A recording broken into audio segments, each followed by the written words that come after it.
Hey guys and gals, it's Dave with Edwards Amps, here with another blackface circuit vintage amp to work on and another tail. This is a 1965 Pro Reverb amp, built in 1965 with matching 65 transformers. Look how clean those tilt back legs are. And I've already cut off the very stiff, rotten two-prong power cord to get it out of the way. And I've opened this thing up. You know, we've got a little aesthetic stuff that needs to be addressed, but that's very minor. At one point, tubes have been changed, so those are not all of the RCA tubes. It's got a mishmash of tubes in it, but you can look at the labels on the Ruby Tube 6L6s and tell that they have been extremely hot. And I was hoping for this to be a time capsule that nobody had messed with, which makes life easier, but such is not the case. So let me pull this out of the cabinet here and let you see inside the chassis.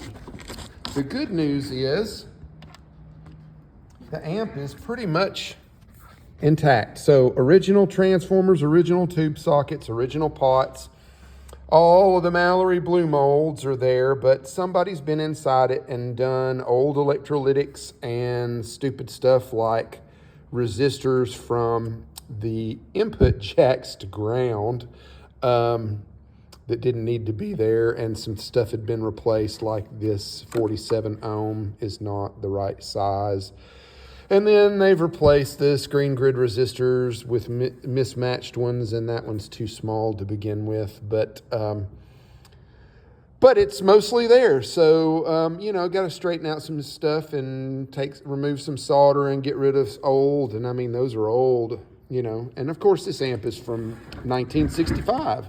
But matching speakers, all original. But let's turn it over and let's see what other nuggets of wisdom somebody has performed. Oh, yeah, the filter cap section's been messed with, and they put filter caps in series. These ought to be 20 microfarad, 500 volts, and they are not. They are 47 times 2, which divided in half, but not the best. And then they added, this is actually not wheel bearing grease. It's some type of silicone.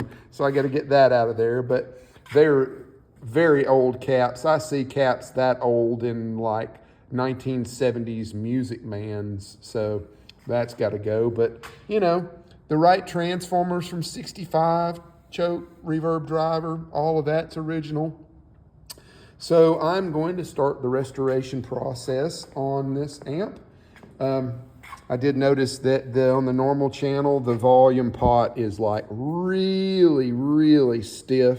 It's never been cleaned.